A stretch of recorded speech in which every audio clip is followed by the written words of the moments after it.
45 म जन्मेको बेला हो त्यतिखेर हामी त्यो पञ्चायती काल गएर 45 जना 46 मा उल्याएको थियो नि त प्रजातन्त्र हजुर त्यतिखेर लागेर नि भागेको त आन्दोलन खूब ठुलो आन्दोलन भयो नि त 45 सालमा 45 साल 48 साल त्यतिखेर आन्दोलन भएको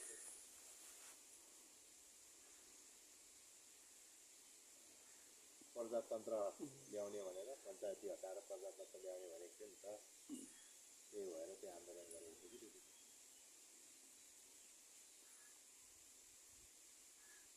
भनेको यो भन्छ नि अब गणतन्त्र हटाओ राजतन्त्र ल्याओ राजतन्त्रको समयमा यो राजाको जो शोषकाई भोग्नेहरूलाई मात्रै थाहा छ कि राजतन्त्र कस्तो थियो भनेर अब तन्त्र खराब होइन कि अहिले मान्छे चाहिँ खराब हो तन्त्र त त्यो नेताहरूले ल्याएको हो र केपीले ल्याएको हो प्रचण्डहरू सबै त्यो केपीहरूले भनेको एक ठाउँमा बसेको होइन तिनीहरू बन्दुक लिएर हिँडेको थियो र तिनीहरू मर्ने त भनेको त गरिब जनताले मरेर ल्याएको छ नि त उनीहरूको खुन पसिना बगाएर ल्याएको नि त तन्त्र अनि तन्त्र कसरी खराब हो तन्त्र खराब होइन कि खास गरेर खराब भनेको नेताहरू मान्छे खराब हो के चलाउने खराब हो त्यसलाई चलाउने सब भ्रष्टाचार र देशद्रोही त्यही त यो देशद्रोहीलाई पहिले हटाउनु पर्ने तन्त्रलाई हटाएर हुँदैन कि त्यो अब जति पनि यो जो चलाइरहेको छ नि त्यसलाई यिनीहरूलाई हटाउनु पर्छ कि मान्छे राजावादी हुँदैन नि मगी त मगी थिए खानेकुराहरू तपाईँको त्यतिखेर अब हामी मसिनै थियौँ त्यतिखेरको सकाइ अब मैले पनि भोगेँ थाहा छ मलाई होइन खास गरेर गाउँघरैतिर पनि अब ठुल्ठुला भनाउँदाहरू अब त्यहाँको अब भनौँ त्यसको पञ्चायत के भन्थ्यो त्यसलाई प्रधान पञ्च भन्दैन हो तिनीहरू भनेको कस्तो थियो भने त्यतिखेर भनेको तपाईँको अब उनीहरूकोमा फ्रीको काम सघाउनु जानुपर्ने एक पैसा केही पाउँथेन अब आमा बहिनी दिदी बहिनीहरू भन्न पनि त्यति राम्रो नमिल्ने गाउँमा एउटा पुलिस बस्यो भनेदेखि थरथर हुने मान्छे अनि यतिको बोल्न पाउँथ्यो त्यतिखेर मान्छेले अहिले जसरी यो नेताहरू योहरू बोलिरहेछ जस्तो राजावादीहरू अहिले बोलिरहेको छ झुन्ड्याइदिन्थ्यो त्यतिखेर लगेर फाँसी दिने त्यस्तो कडा थियो पञ्चायती काल भनेको गरिब जनताको लागि त्यो तन्त्र एकदम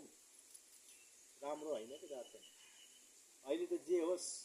कमसेकम बोल्न त पाइरहेछ मान्छेले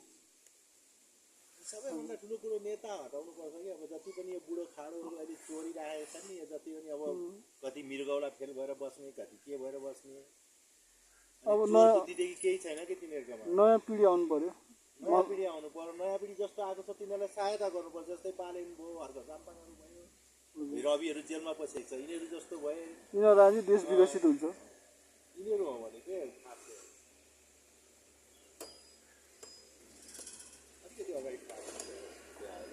ल दाइ मैले गफ मिठो भएको थियो अफिस जानुपर्छ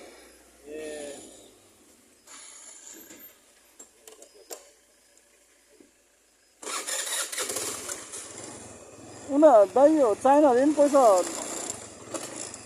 अख्खा पैसा भएर नि सेवा गरे होला नि होइन उनीहरूले नि उनीहरू कस्तो हुन्छ भने यो संस्था चलाउनेहरू भनेको अलिकति अब उनीहरूलाई उता उनीहरूको देशमा पनि उ गरेको हुन्छ यहाँ यसरी उ गरेको छ उनीहरू देशले उ नगरिकन फाइदा अलिकति नभए त किन चलाउनु आफ्नो खर्चमा यत्रो चलाइरहनु पनि त समस्या हुन्छ नि त कति त लगाएको होला आफ्नै खर्च पनि लगाएको तर अब चलाउनु लागि त अलिकति चाहियो भनेर सरकार त हेल्पिना त हुँदैन हो त हो सही हो सरकारको पनि अब सहयोग चाहियो हरेक संस्था चलाउनु सरकारको सहयोग बिना कहाँ गाह्रो हुन्छ सहयोग बिना त कहाँ हुन्छ त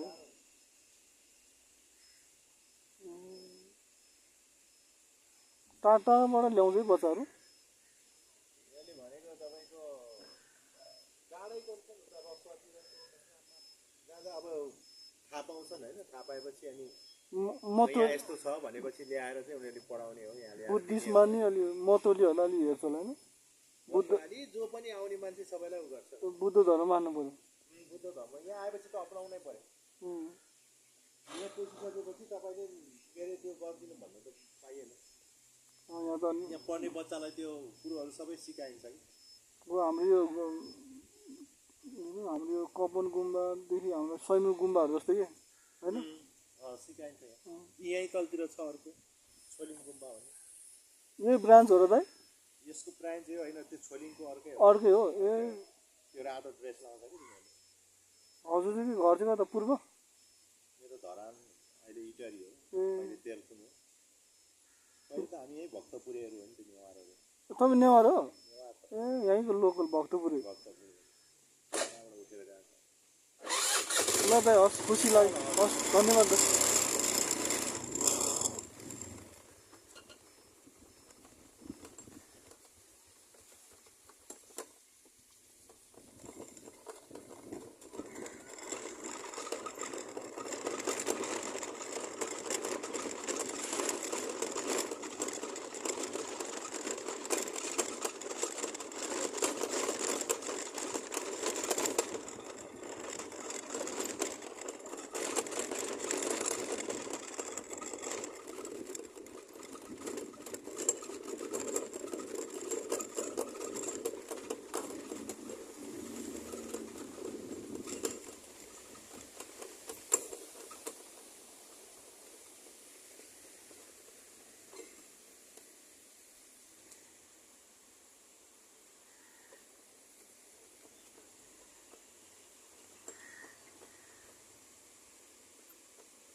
नजर मिला सरा हो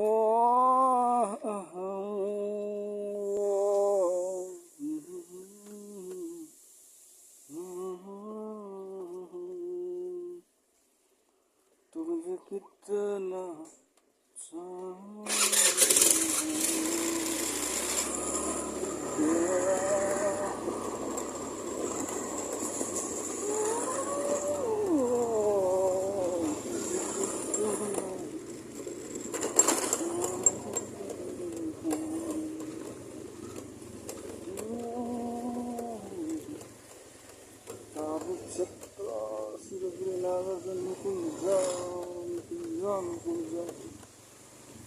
साथीहरू अब हामी अहिले पुरानो जनताको माथि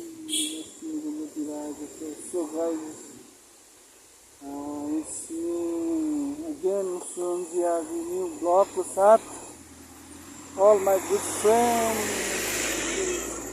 फलो गर्नुहोस्, सब्सक्राइब गर्नुहोस्। नाइस मजाको ब्लग पुरानो बाख्रा आनन्दको सफा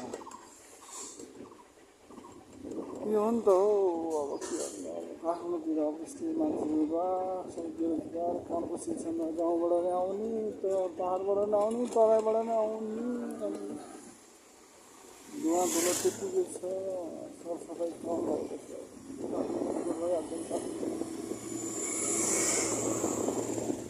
के मैले जस्तै सम्झिरहेछौ कि